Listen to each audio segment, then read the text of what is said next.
Well, I was planning on actually doing a Melbourne video tomorrow, but they forced my hand. Melbourne have departed with coach Simon Goodwin, and I wanted to talk about what comes next, more from an on field perspective, because the off field stuff surrounding Melbourne has been well publicised, but more importantly, speculated. And I don't think that's my job. I'm not in the four walls of the Dees. I can only look at what they're doing on field, what I think they could be doing in the future, and that's going to be the topic of this video. Of course, Goody should be absolutely celebrated and decorated as a premiership coach of the Dees, and he is going to be forever. That 21 grand final, that last 40 minutes of football was genuinely electric. Some of the best grand final footy you will see amongst modern times. They were a tsunami. The Dees were, particularly walking out of the front of the stoppage. It was unbelievable what they were able to do. And of course, since that premiership flag, they went top four, 0-4 in those finals, 2 straight sets exits. They then went 11-12 in 24. And then 7-13 now, departing from Goody. They did kind of what Collingwood did with Bucks in the end.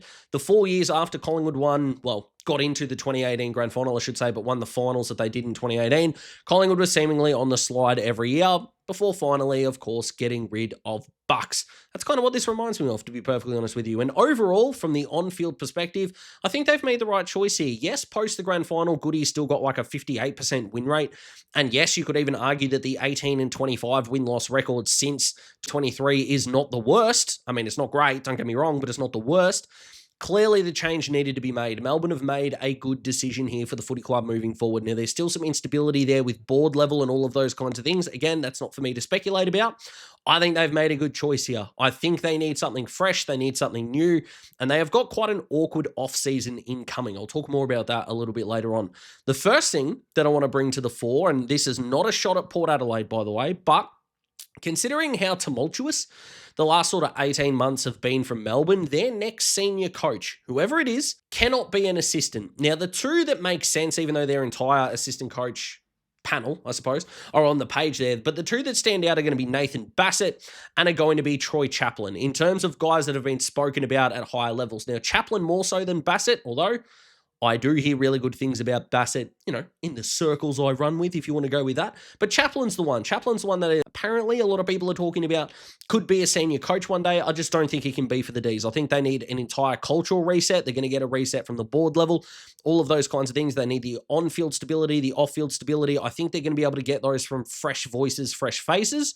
I still think Chaplin could be a really good senior coach one day. I just don't think he can be at the D's. You can absolutely disagree with that if you want to, but that's where I stand on the assistant coach thing. And in terms as to what the new coach is going to get, they're going to inherit from Goody here. He's going to be the 5th oldest list in the competition and the 6th most experienced in terms of average games played. Now, the weird thing about it is that Melbourne sort of on the surface don't seem too old, like Gawn, Petrarca, Viney, May. These guys, they're not ancient by any means. I think May's definitely taken a step back this year. I understand that. But I don't think it's a case of like their veterans are falling off the perch, right?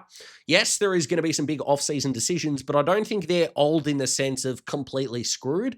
And I really like what they've done in the draft the last few years. Remains to be seen what Colton Tolstrup is going to be. But the other three, Windsor, Lindsay, and Langford, look like really good selections at this point, which is really good. You've got some youth there that you're able to work with, which is great. We love that in every way. And the D's do have a lot of strengths in terms of their game. Now, there's good and bad that comes with that. We'll start with the good because positives are great. They're the number 1 contested ball team in the competition, number 1 for ground ball and tackles inside 50. They're second for hard ball gets. They're second for post-clearance contested possession. They're number 2 in the competition for getting first possession at the stoppage. And they're number 3 for post-clearance ground ball. What the heck does that mean? Effectively, it comes down to if there is a ball to be won and you got to put your head over the pill, the D's are one of the better teams in the competition at doing that, which is a really big advantage, especially for a new coach coming in, is you're not going to have to question the toughness or the want to win the hard ball. They've already got that, which is great. So how the heck did they get to 7-13? Well, that's a deeper discussion that they're going to have to flick the switch on, another part of their game. They're also number 4 in terms of differential. These stats are, by the way, if I didn't make that clear. For intercepts, 5th for intercept marks. They're number 7 for scoring inside 50, and they're number 7 for scoring starting in chains that are inside their forward 50. So there's still some really good numbers there. They're able to take the ball off the opposition. If they are able to lock the ball inside their forward 50, they're able to score that way. But what all of these kind of stats have in common, and this is what the new coach is going to have to fix straight away, is nothing about Melbourne's game plan is easy. Nothing about it is done in a non-bashful way. There is not a lot of uncontested scoring. There is not a lot of marks inside 50. There are not a lot of switch the play, open it up. There is not a lot of 45-degree kicks into the middle because they just don't have good ball users. What's so frustrating in watching this team is, yeah, you can bash, crash, you can win center clearance, but if you're not doing anything with it, then what's the point? You know, you look at it in terms of the St Kilda loss, which of course the catalyst to all of this pretty much happening, is you look at that side and go, yep, they were 7.5 goals against the Saints. And then they lost momentum because the Saints were coming hard. And one of the easiest ways to stop momentum, of course, is to score yourself, which Melbourne are granted not that good at doing. But the other way that you can do it is retaining the ball. And Melbourne just can't do that. And they haven't really been able to do that. At their best, they weren't really great at doing it. And by best, I mean like properly elite at it.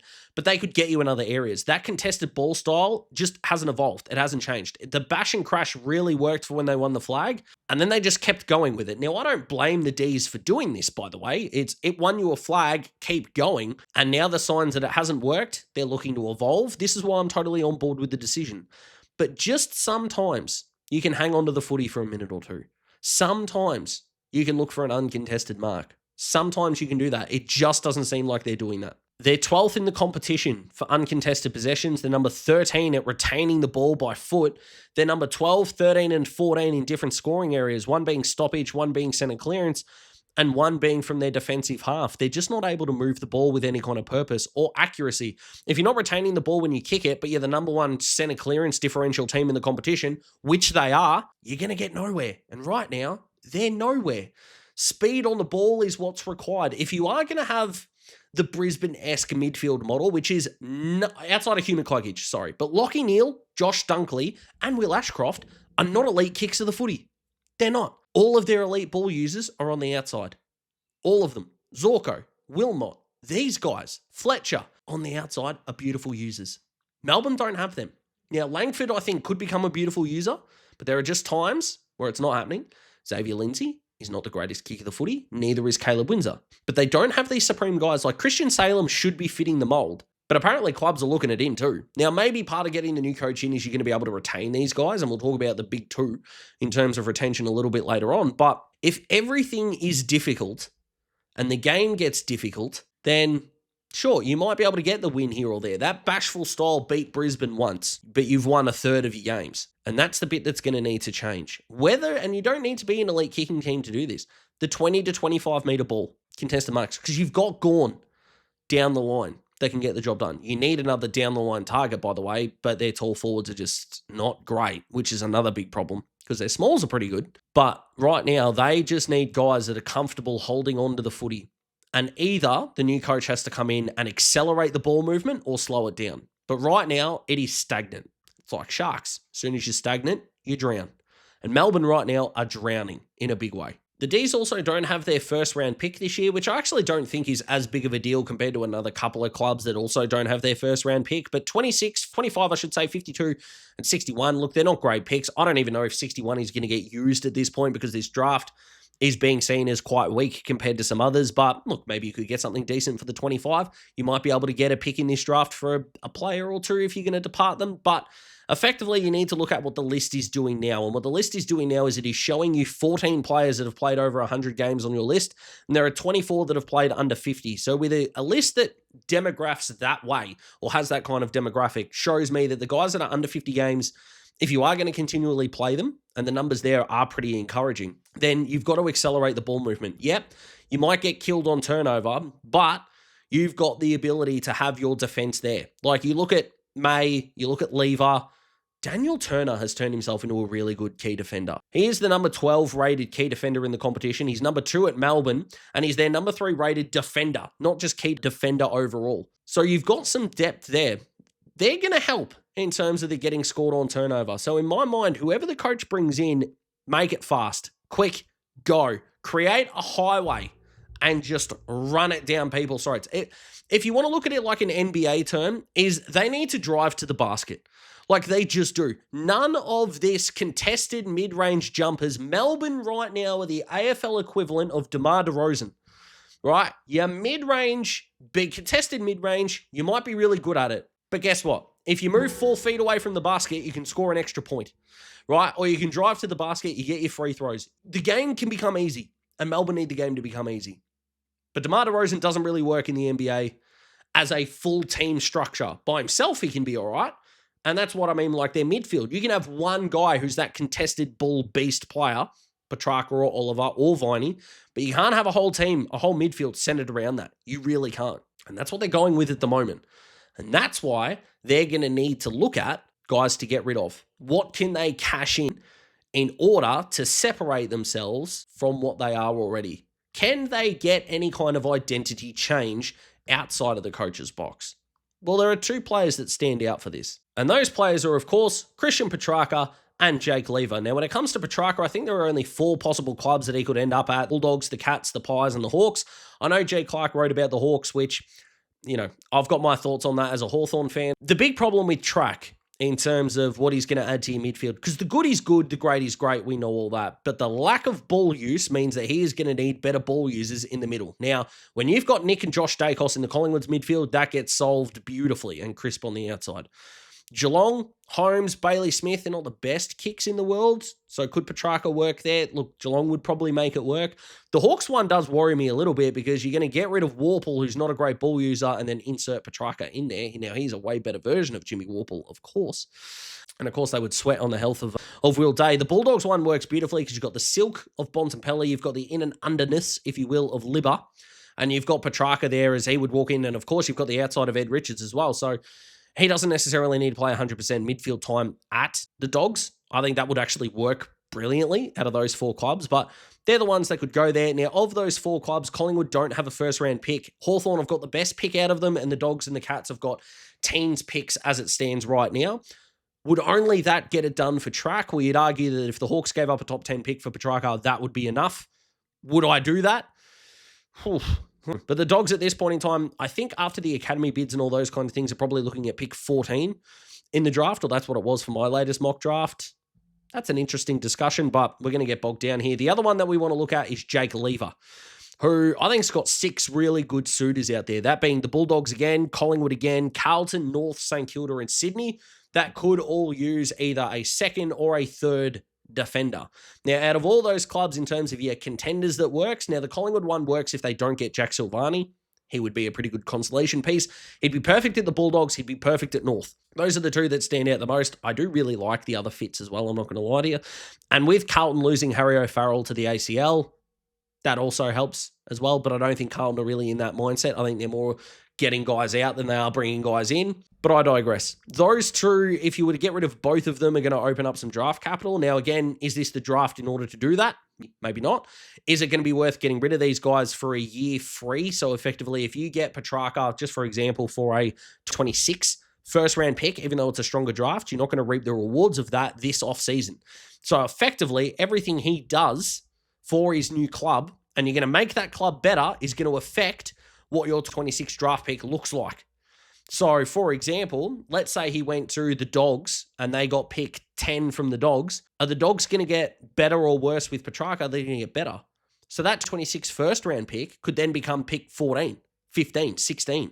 Do you take pick 14 in a better draft? Do you take pick 10 in a weaker draft? They're the kind of conversations that are going to need to be had. But overall, with the new coach coming in, it is going to become an interesting kind of question. What are you going to do with these guys? I think they're going to get rid of one. I don't know which one, and I actually think it's more likely to be Lever than Track, to be honest with you. But I do think they're going to get rid of one. I think it would take guts, balls, whatever you want to call it, to get rid of both, which would be really interesting. But considering that the Dees have had 12 players, 25 or under, play over 13 games this year, they've got enough youthful exuberance to carry them forward. And maybe it just is an identity change to rocket them up the ladder, I'm not sure. My big concern, as I've said before, are the key forwards. Van Rooyen hasn't come on in the way that you'd want. Matty Jefferson and Aiden Johnson still learning. Harrison Petty's been tried at both ends of the ground. It would also add some defensive depth if Lever was to go. But you got to make the job easier for them, because I find it really hard to believe, especially with JVR and Matty Jefferson, that they're being given the tools, ball movement-wise, to succeed. I just don't think they have. Are either of them a number one forward? Potentially not. But I also am not quite buying the fact that they're both busts in the same forward line. Maybe the delivery has to change to make it better. Because don't forget, Bailey Fritsch was having a down year. It took Jake Melksham coming in and kicking 11 in 2 weeks or 14 in 3 weeks or whatever the hell he did not too long ago. In fact, I think it was 15 goals in 3 weeks in order to make their forward line look functional. And he's in his 30s.